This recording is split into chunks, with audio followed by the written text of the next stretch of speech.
This is Mr. Softheart. Mr. State Trooper, please don't stop me. Please don't stop me. Please don't you stop me. No.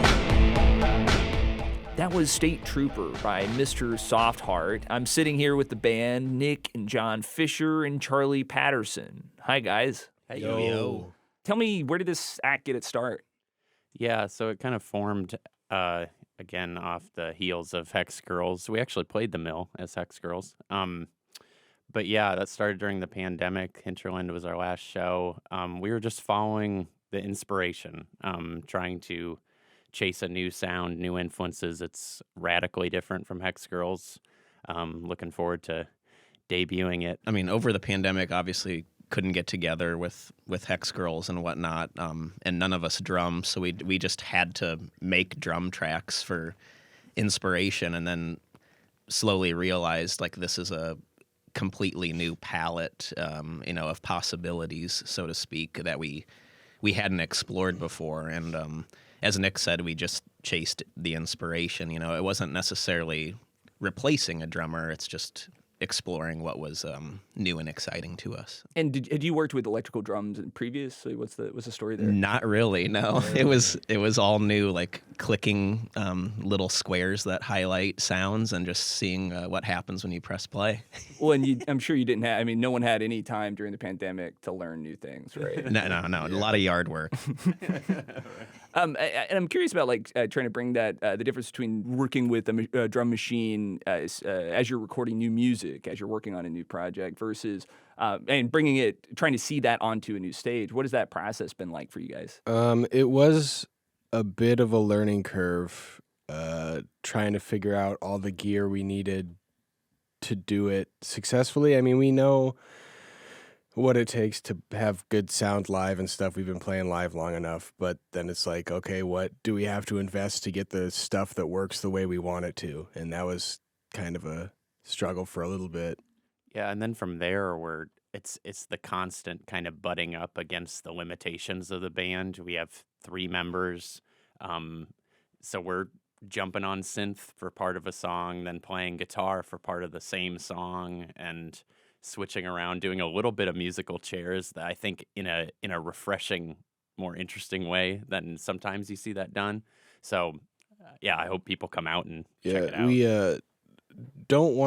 have drums in the backing track and bass stuff usually too, but we don't want to put a lot of like moving melodic parts in the backing track. Like we want to be able to perform those. So then it's like a balance of filling out the song, but also minimal enough so that we can perform the bulk of it. One of the things that I was really struck by with this act, right, is sort of how much almost like character work that's going on with it, right? And I wanted to play another song. This is "The Flower of Tomorrow" from the same recording session in West Liberty, live from the vault. Laid some flowers by your grave. They say it's been 10 years. It feels like 10 days. 10 long days since you were spirited away.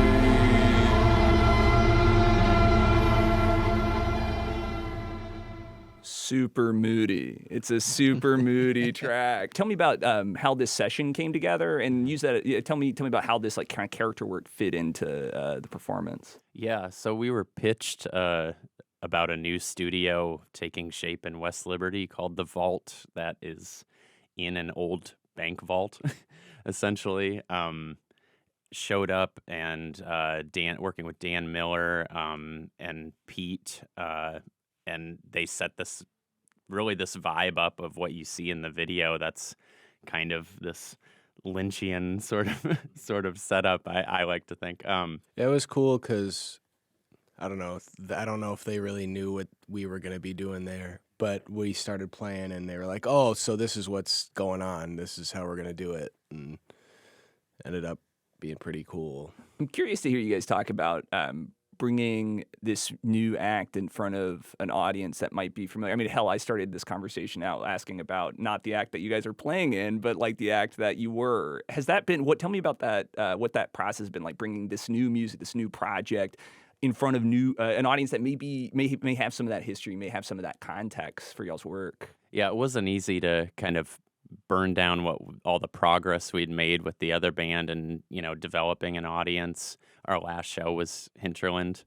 As Hex Girls. Hex Girls. And then starting this new project, it's been kind of defying expectations. People are really surprised at the difference.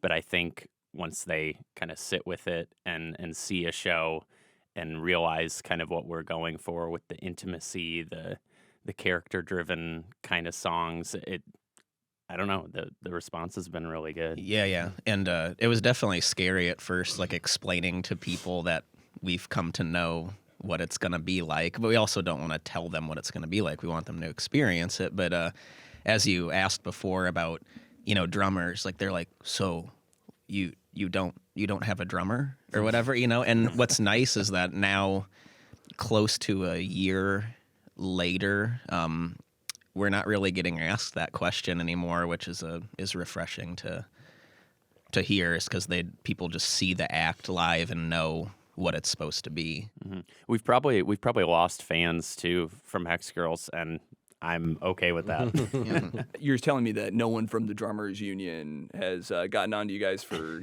putting good old-fashioned American drummers out of the business. Is that their $20 cut for the night? Yeah. Well, the goal is to eventually automate everything that we're doing, so we don't actually have to, play any of our shows. I The love music that just for plays you. itself. Yeah. Tell me, so I wanted to ask a little bit about influences. I mean, obviously, for me, when I was listening to that Live from the Vault track, I was thinking of Viagra Boys, right? They're kind of like almost character-driven, social-oriented. It's like commentary. It's interested in commentary. It's interested in kind of what's happening. They're kind of getting chased down by a state trooper on that first track we played. I'm curious about like kind of what y'all's relationship is with kind of this moment, making music not just in your basement or in your attic, but in this moment as Mr. Softheart. Yeah, I think the band kind of speaks to the Viagra Boys are a huge influence. Like Viagra Boys, the character-driven sort of element of it comes naturally. It's not something that's like planned down on paper and then executed or anything. It comes naturally from a place of wanting to write songs that are sorts of vignettes of characters. Sometimes they're the same characters, sometimes they're different, but really like capturing these like moments in this character's being and trying to channel that, because I think, I don't know, that's how life is, the little moments and things, and you only have 3 or 5 minutes to do something in a song, so you want to tell this, use imagery to tell the story of an experience of sorts. Yeah, and as a band, we've known each other for a long time, so like sonically to support that idea, we're just all very honest with each other about like, that part may be cool on its own, but it's not working right now, and you have to distance yourself from it and maybe, cut it away, even if it's your child, like that guitar part, so to speak. So just being honest with each other to support those ideas that Nick comes up with lyrically is very important.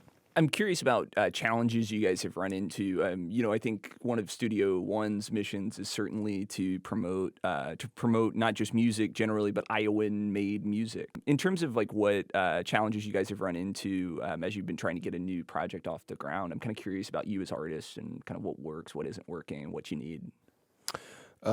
So I mean, like we've said, we've been doing this together for 8 years now, I think. Making music, and we've been building up tons of gear, we use Logic and have a Mac now and a couple Macs, and so the thing that works the best as far as writing songs and coming up with everything we come up with is we record everything we do. We are plugged into the computer and recording everything we do all the time. And then some stuff's cool, some stuff we keep, some stuff we don't. And then we re-record the cool stuff, and then we play more stuff that might fit, and then we record it again. And that's the process a lot. And then building an audience. This project's kind of a challenging, like the entry point is maybe a little challenging. I will acknowledge that. But the response has been really surprising that people love it. Like when they see it, and then it's like you ask them what they like, and they'll say Taylor Swift or something, and it's just been like, wow, that's pretty incredible to have, something come across to, I guess, a wider audience. The thing I will say is, like, when we go to play a show, any show we play, no one knows what we're about to do. There's no way to explain what we're doing on stage. No one really knows what it's going to be like. And then it's pretty supportive when we talk to people at like cafes and say like, oh, we're playing tonight, and they ask, what do you guys sound like? We just say kind of dancey. So then we hope that they come out. We lie We to try them. to dancey, vibey, and then maybe we'll see them there. Eat the grass.